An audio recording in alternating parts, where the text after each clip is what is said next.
Hello, today I'm going to be making one of my favorite snacks in my house. It's called crispy beef samosas. So I'm going to go ahead and show you today how to make that. So let's go ahead and get started.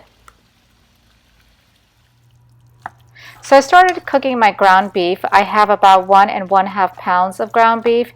And I'm just going to cook it and I'm going to take out all the grease from my ground beef. My ground beef is cooked and I've taken out all of the fat. Now I'm ready to add all my spices into the ground beef.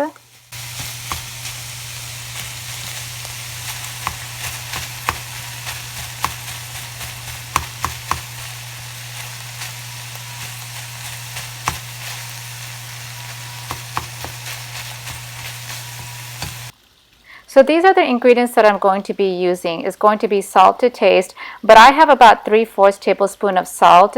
I also have about 2 tablespoons of dana jiru. Now dana jiru is just a blend of coriander and cumin, and it's equal parts of coriander and cumin. So if you don't have it, go ahead and use equal parts of the coriander and cumin.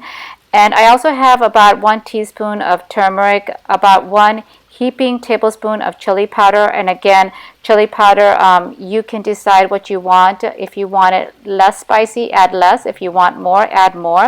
And I also have 2 teaspoons of garlic, ginger, cilantro paste.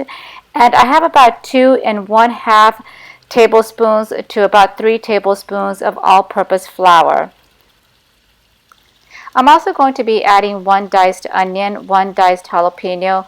I have a bunch of cilantro, which I have also cut up into small pieces, and juice from 1 lime. Now, you don't have to add the jalapeno in if you don't want to. It's just that I like my samosas to have that kick. I like them to be a little bit spicy. Go ahead and add all of your ingredients in, and as you can see, I'm using all-purpose white flour. Normally you would use gram flour, but that's a little bit hard to find in the grocery store, so I'm just going to be using all-purpose flour, and all it does is just acts as a binding agent for your ground beef.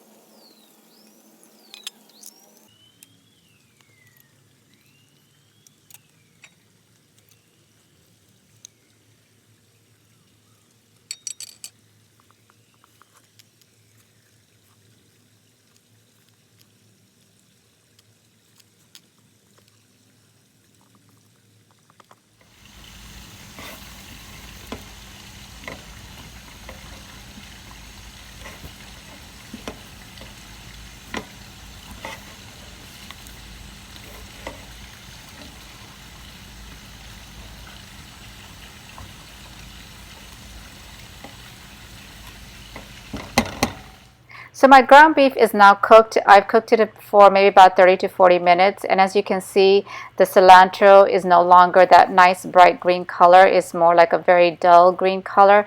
So now I know my ground beef is ready, and I am ready to wrap my samosas now.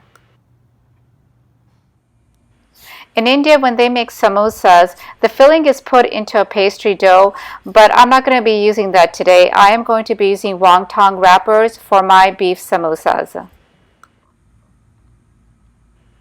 I'm now ready to wrap my samosas, and I want to show you how I do this. I'm just dipping my finger into the water to seal the edges of my wontons nice and tightly. Now try not to overstuff your samosas. If you do, this can be hard to seal, and if they're not tightly sealed, they'll open up when you're frying them in oil.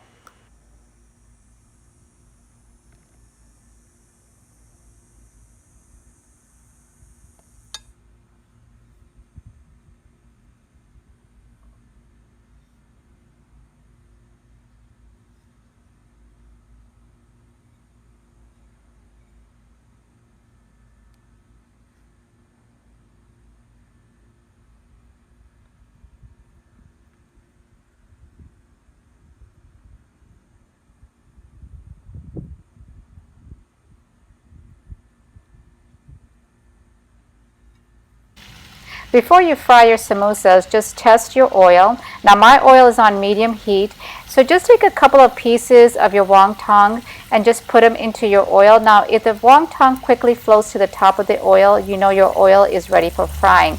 Now when you fry your samosas, you don't want it on a very high heat because you want it to cook from the inside out.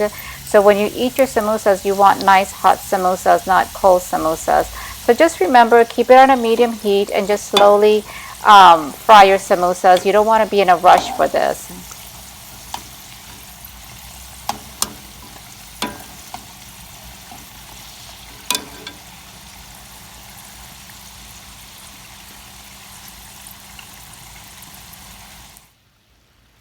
Once your samosas have turned that brown color, just go ahead and take them out of the oil and put them on a plate that's been lined with paper towel so the oil just soaks into the paper towel. Well, there you go, crispy beef samosas.